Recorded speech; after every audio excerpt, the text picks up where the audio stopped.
Hi and welcome everyone. This is a presentation for business owners and decision makers within the business. This presentation is about coronavirus and your business. My name is Jason. I own Jason's Consulting and Sanitizing Services here in the Apopka, Orlando, Florida area. You have my direct contact information along with my business site that is on there. So let's start off with what are the facts? Symptoms of COVID-19 infection can cause an illness ranging from mild to severe and in some cases can be fatal. Um, there are multiple ways that this thing can get into you. Symptoms typically include fever, cough, shortness of breath, and some people infected with the virus have reported experiencing other non-respiratory symptoms. Other people, referred to as asymptomatic cases, have experienced no symptoms at all. So I want to touch on this sentence right here where some people infected with the virus have reported experiencing non-respiratory symptoms. There's a guy that does autopsy reports. His name's Dr. Mike Hansen. He is actually interpreting the reports and is showing us that when the coronavirus gets in through non-respiratory means, it is actually infecting and attacking your other internal organs. So the fever is generally from the respiratory. If other parts of your body are being affected, you may not see a fever or have no symptoms at all. According to the CDC, symptoms of COVID may appear in as few as 2 days or as long as 14 days after exposure. However, I've actually read information that this, depending upon how it gets into your system, it can take up to 8 months to actually show, especially if it's attacking other organs that you may have. So how is it transmitted? There's a report. You can see the link there from the CDC. So what they did is this report comes out of Wuhan, and there are 3 tables that are sitting in a lab, or not in a lab, in a restaurant. And table C happens to be the under the AC vent, and table A and table B aren't. But all 3 families are sitting close to each other. So when they come into the restaurant, subject A1 has COVID, and by the time that guy goes home and is done with his dinner, the report shows that 9 other people were infected. Now, it could have been infected through 2 ways. Okay, so the first way, which is the droplets can stay in the air for up to 3 hours. So as the air gets circulated and you're breathing it in, even through these paper thin masks, you're still contracting the disease. Also, what this report suggests is that through the HVAC system or through your central heating and air, is that it's circulating the air and spreading it through the ventilation system. I've read other reports that are saying that is more than just speculation; it's more like fact. But official government sources have not come out with it. So we're only going with what the government says, even if the government is giving us not the full story. So between another way it's transmitted is people who are in close contact with another. They're staying within 6 feet. Now, from the information that I've actually read, is that if 2 people have on either an FFP2 or an FFP3 mask, and they can be within 6 feet of each other, no problem. However, if you're wearing one of these non-FFP2 or FFP3 masks, then you need to keep a minimum of 6 feet. All the mask is doing is just slowing down the range of your droplets. Now, if someone is not wearing a mask, then you want to stand 7.5 to 8 feet away to be able to stay out of range of their droplets, because their droplets can go up to 6 feet or farther. The louder you talk, the further your droplets go. It's also being transmitted through respiratory droplets produced within an infected person that coughs or sneezes. These droplets can land in the mouths or noses of people who are nearby or possibly be inhaled into the lungs. Improper quarantine or self-quarantine procedures are also what's causing the spread. If you remember the news report of the Cuomo brothers, one of them caught it, and he was out there just doing doing his own thing. Well, because he did that, he was doing improper quarantine, which therefore he put everybody else around him at risk. For his own reckless behavior. So reckless behavior is another reason, such as the Cuomo brothers. Also, people have a personal bias. If you're on this isn't a political presentation. However, when you look at the conservative right and the liberal left treats it like it's the Justinian plague. The liberal or the conservative right treats it like it's a conspiracy theory, it's a hoax, or it's a common cold, which are both are the extremes, and both are incorrect, because there are certain ways that it can be transmitted, but it is nothing close to the Justinian plague. Okay, so how do you, as a business, what is your new normal? How are you handling the new normal? You know, the most important thing for businesses to do is proper planning, because proper planning leads to proper performance. There are professionals that have the talent through occupational experiences, such as myself, that can help your business for a nominal fee. I mean, you're taking somebody's expertise and knowledge, expect them to charge a decent rate, but there are people out there that are charging as much as they can possibly charge, and you need to be careful. Another thing is handling the new normal. You need to be able to find competent sources of information. It's hard to find competent sources of information, because even in our news media, everybody has their own bias. Nobody's talking differently. Nobody's really giving the facts. They're giving their own personal slants, whether you watch Fox News or you watch CNN. You know, another thing that's going to be part of your new normal is you're going to have a more personalized approach to customer service interactions. Because you only can have 25 to 50% capacity, that allows your employees to actually give a better customer service experience for the customers.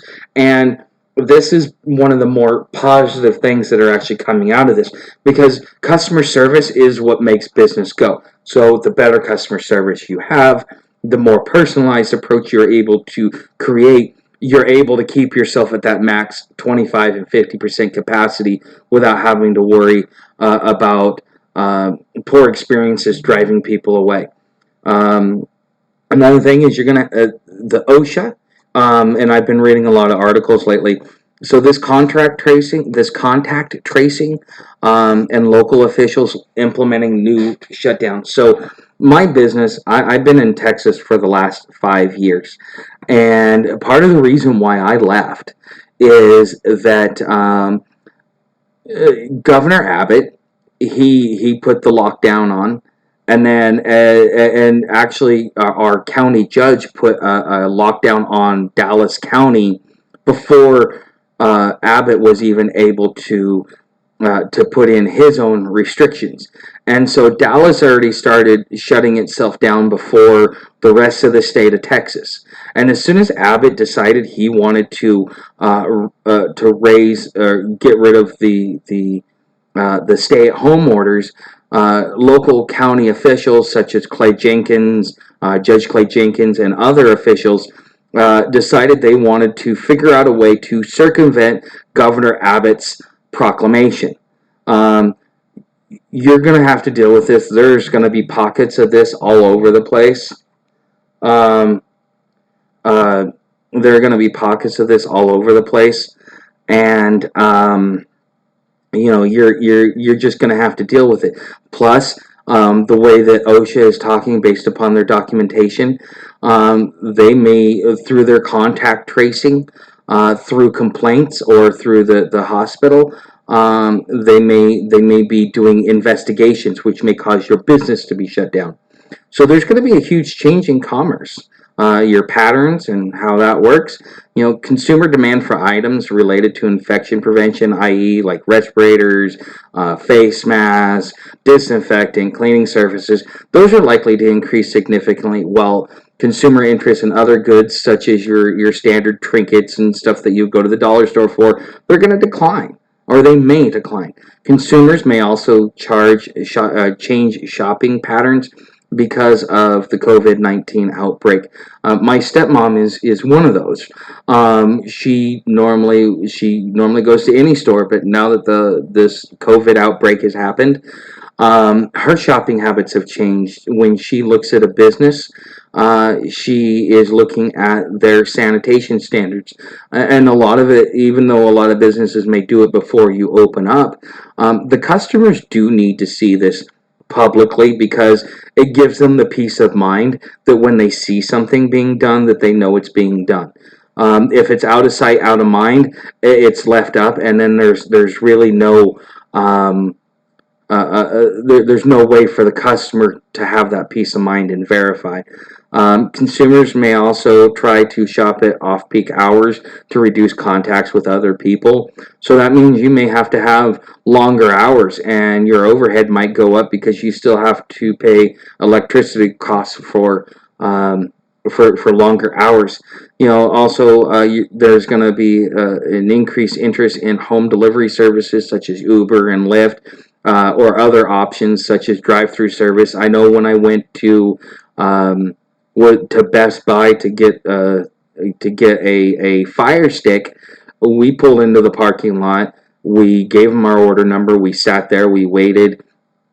They brought our order to us, and then we went on our merry way. And those are going to be your typical drive-through services.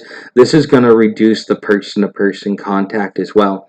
So another thing that is going to be a new normal, and I, as a cleaning business, have learned this a lot, is interrupted supply or delivery. My PPEs have been on back order since March, since before March.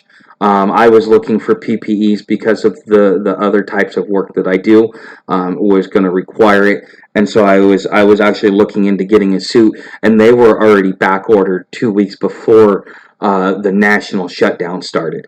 And so you're going to see this more and more. A lot of these places like Home Depot and Lowe's decided to donate all of their masks to the frontline workers, forgetting that as everybody else goes out into the public, they're going to need masks, which then creates a bigger situation.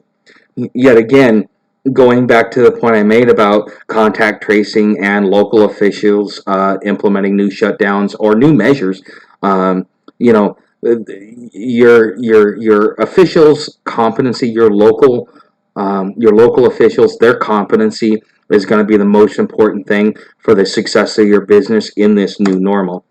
So, as I was talking about OSHA earlier, OSHA and your business, did you know that employers can be cited for a violation of the General Duty Clause? Now, I went and I looked up the General Duty Clause, and it's actually a bullet pointed down here. But the main thing is as a business, if you are not providing a proper sanitary environment for your employees, and they feel the need to, they can go to OSHA, make a complaint, and OSHA is putting COVID-19 complaints at the top of their list. So that means you and your business, if you've got a disgruntled employee, can really be thrown under the bus. So this is something that, as a business, are you following proper procedures? Are you protecting yourself from the standard idiocracy that is out there? Okay, so the General Duty Clause, employers can be cited for violation of the General Duty Clause if a recognized serious hazard exists in their workplace and the employer does not make reasonable steps to prevent or abate the hazard. Are you cleaning? Do you have a proper procedures? Do you have a routine or anything like that?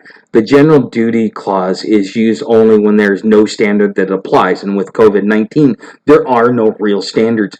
OSHA and the CDC are putting things out, but they constantly contradict each other because nobody wants to take liability for giving you an exact answer. So there's not really going to be any standard that applies to this particular hazard. The following elements are necessary to prove a violation of the general duty clause. So this is what we really need to work on when we build a plan for you, is to make sure that your employees do not have reason to make a complaint to OSHA or even the CDC. So the employer failed to keep the workplace free of a hazard to which employees of that employer were exposed. Okay, the hazard was recognized. So we've had as the informed general public, we know that COVID-19 is a hazard. So that hazard is recognized. Now, there have already been things that they put out there. Wear masks, wear gloves, wear face protections, wear this, do that. Okay, so the hazard's already been recognized. And after the hazard is recognized, the hazard was causing or was likely to cause death or serious physical harm. Okay, so that just to break that down in a nutshell, anybody can claim that because of how lethal coronavirus has proven to be. If somebody like me, I've been smoking for over 30 years. And I have smoker's hack. I am one of those people that is highly likely to be, if I were to be exposed, it may cause death or other serious physical harm. Okay, and there was a feasible and useful method to correct the hazard. There are plenty of cleaning companies. Cleaning companies are across the globe are learning their new normal of how to sanitize, because some of this stuff is just it's your standard operations when you're in there, you're cleaning. Other things are things that would not normally be done in a commercial setting, but are now going to have to be done. And these are the things that companies are learning to do. Okay, so you do have a feasible and useful method to correct the hazard. So easily somebody could come in here and say that I don't see that it's being properly cleaned, and the hazard's been recognized. I don't know if it's going to kill me or not, because it's like playing Russian roulette. And you had the ability to bring a cleaner in, but you didn't. So now they can fine you, so on and so forth. Now, this is a worst case scenario if somebody was really going after you. Now, what is the likelihood of stuff like this happening? It depends. It depends upon if there's backlash or from the employers or from the customers or from the employees, because this person will never be able to get a job again, because employers that know that someone made a complaint, employers are going to be less likely to want to hire them, which is going to create really bad environments for business, because now you're going to create disgruntled employees, which are then going to go around and become Karens, making complaints against every business they can. Okay, so how does your business protect yourself? You have to develop an infectious disease preparedness and response plan. If one does not already exist, develop one, okay? And a response plan that can help guide protective actions against COVID-19. This is where 95% of all businesses are behind the eight ball. They don't have a plan. They don't have procedures. They're just winging it. They're just hoping to get things going and get back on their feet, because they're about to lose everything. As a business owner, I completely understand this, because I have been put in the same boat in so many ways, because when the shutdown happened in March 16th, all my commercial clients, they went away. I'm just now starting to get my commercial clients opened up. Okay, and so now I'm able to finally get back to business, at least with my location in Texas. And these implementations and standards are things that we're working with our clients for back in Texas. I'm just trying to create a second location here in Florida so that I can be closer to family. Okay, so creating a plan is probably the most important thing that you can do. It's part of your preparedness and will definitely protect you from OSHA and a violation of the general duty clause. Okay, that's why we're putting this information out there. I here at Jason's Consulting, I can help you with this. That's what I'm here for. It's my general knowledge. Okay, so where, how, and what sources of COVID-19 might workers be exposed? Okay, so you have to think about the exposure to the general public, the customers, your coworkers. You've got sick individuals that might be high risk. Let's say somebody like me, and you've got somebody that's like 19 and's got a hack, and they're able to get over it, but because they're coming to work, they're now putting me at risk. And if I were to get sick and I were to get frustrated because somebody was irresponsible, the business owner is going to be the one that's held responsible for it. Okay, you're going to have to be prepared and tell your employees if you're not feeling good, you need to stay home. So there's going to be higher worker absenteeism, which will actually benefit your bottom line, and it's not really as bad of a thing as it sounds, because as you have heavy and slow days, having the absenteeism will actually help you out. Plus, you can reduce the hours of some of your employees. Okay, because you're going to need to social distance within and without the business. They're going to have staggered work shifts, which, like I was talking about, you might have to keep the lights on longer in order to be able to get the same clientele you wanted or you used to have. You're going to have to be open twice as long just to be able to get those customers so that you can keep yourself in business. Okay, but also you're going to have to set up possible delivery services. Depends upon what type of business. And you're going to have to look at ways, the things that you do normally day to day, you don't think about. You don't realize how much of what you're doing is actually, it could affect another person, because this thing it's so infectious, it's crazy. Okay, and just because it's infectious doesn't mean it's all the more deadly. It just means that more people are going to catch it because it's easy to catch. Okay, but we're going to see that the death rate's also going to drop from this as well. I think they're at 0.12, and it should be somewhere around 0.6 once they get everything done. Which, if you look at the flu, that's 0.002% versus the 0.06% that COVID-19 is doing.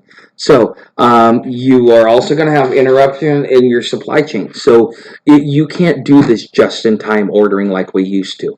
I was talking with a business owner the other day, and he was telling me that what helped him succeed and overcome most of his competitors was the fact that he kept everything, he kept extra stock, extra inventory, so that when his competitors would run out because they were doing just in time and they didn't keep inventory to keep their costs low, they actually, this individual actually succeeded more and was able to buy out his competitors, so that he could become a bigger fish. So there are the smarter businesses are going to be planning for this. Right now, we're seeing not only with COVID, but we're seeing with the protests and the rioting and the civil unrest that that there's going to be a heavy interruption in supply chains as society degrades. Okay, so what is fogging? Okay, so there are two ways you can do fogging.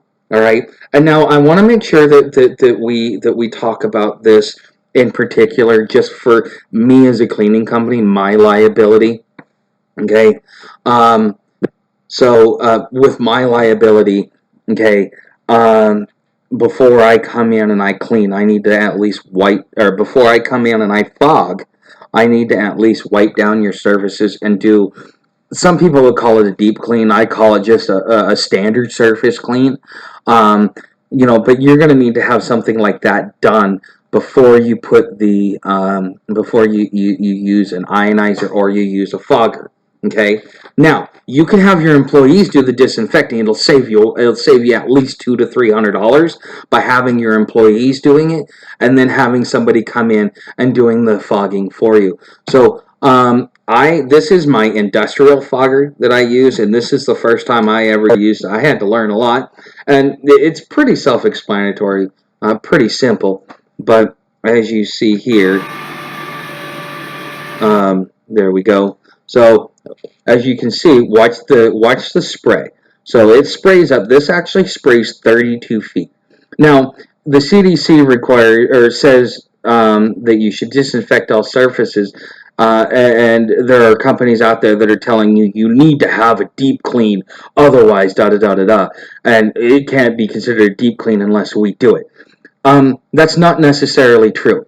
For something like this warehouse, having a fogging done, what it's going to do is, at least with the new stuff that I use, it's I can't remember the name of it. It's such an off name. It's on the CDC list of approved chemicals, and it is a company based out of here in Florida.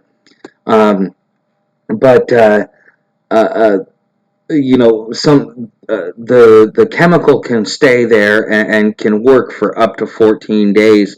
There are some chemicals that may last a little bit longer, but it is what it is. So you have to ask these questions of somebody that you're going to have come in and do fogging. Now, the difference between fogging, or this is actually a mister, an ionizer or a mister can be used when fogging. Okay, so as you can see, those droplets, you can see the visible droplets there. Okay, the difference between fogging and ionizing really goes to the cleaner's profit margin, in a lot of ways, because a mister is going to have bigger droplets, whereas if you go down here to the ionizer, that's going to be working in microns, which means it's going to use less water, less chemical, and spread over more of an area. Now, some people, they feel better with the misting service because they like the droplets.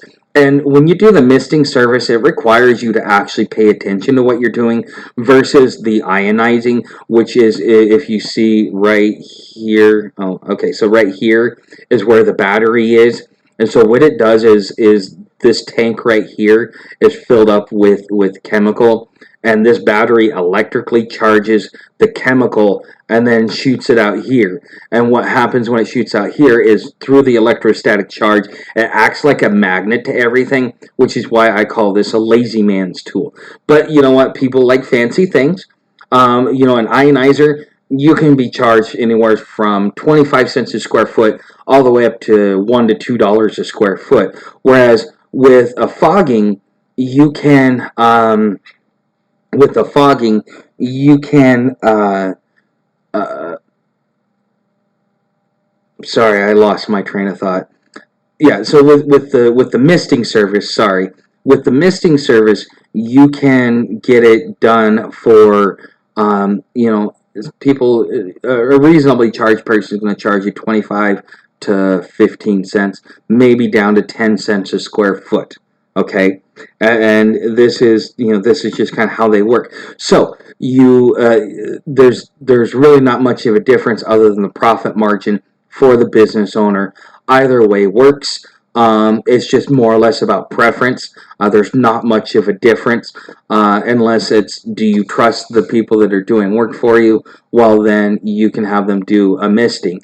If you're not really sure if you could trust somebody, then you use an ionizer, because at least at that point in time, you know that even the worst employee has gotten everything. Okay, so why do you want to hire me? As I talked about earlier, on March 16th, all of my commercial clients, they were shut down due to the shelter in place.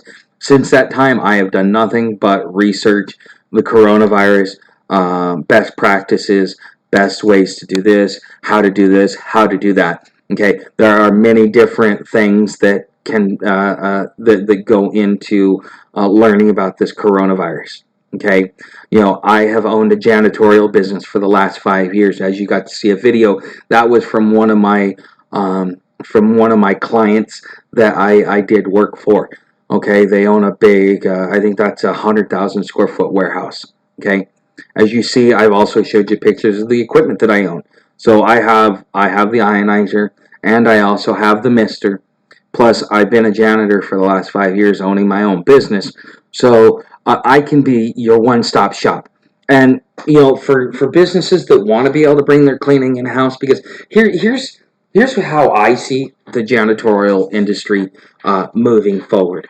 You might have a janitor come in and do a deep clean, just to kind of get everything looking really nice. Okay, because what's going to happen for the most part is employers are starting to have their employees uh, do the cleaning, so that the employee feels safe and comfortable, and it also is going to um, reduce your liability for the general duty clause. Okay. Um, with that being said, businesses need to be educated. Their employees need to be educated on proper cleaning procedures, because when you clean a business, especially with this coronavirus going around, you can't be sloppy. You can't be haphazard. You can't cut corners. Okay, not if you as a business want to succeed. Okay. Um, I like I said, I've owned my own business for the last 5 years, and I'm gonna come at it from your point of view. Your average company out there, they're sending a worker. So I know ServPro was looking at partnering with me because they didn't think I had the equipment. They thought that they could piggyback off me, and I didn't like it. I took it more as an insult. But that's just me personally, as a business owner. Whereas when ServPro sends a guy out, they're sending an employee out, and the employee doesn't understand what it's like to own a business. An employee doesn't understand the risks and the out-of-pocket expenses that every business has. And even though everybody thinks that as a business you're filthy rich, any small business is not filthy rich. They're scraping by. It just looks like they make a lot of money on paper, but it really doesn't really get to stay in their pocket, because it's constantly being reinvested into their business. And when you have people that are coming and telling you, you need to do this, you need to do this, and we're doing it at this price, and yada, yada, yada, they're not really thinking about it from your standpoint. They're thinking from, I'm an employee who's going to get a commission, who's going to get an hourly wage for the services in which I'm peddling. Okay. Versus having a small business owner that understands the plight of the small business owner. You're going to get information that's going to be better geared towards what it is that you want as a business. Okay. So, that is my presentation. And again, here, um, you can reach me. This is my cell phone number. You can reach me if you are not in Florida and you would like to use my services. I would be more than happy to assist you. We may have to work out something a little different. I prefer doing on-site. On-site inspections and visualizations, because you can see a business, how everything works and the mechanics of the situation better when you're there visually versus when you're not. Okay, so thank you for taking the time to listen. My name's Jason. I own Jason's Consulting and Sanitizing Services here in Apopka, Florida, and Osiris Cleaning in Dallas, Texas. You can reach me at this number, and we can help you in either one of those locations. My business partner will be the one helping you in Texas. I will be the one helping you in Florida.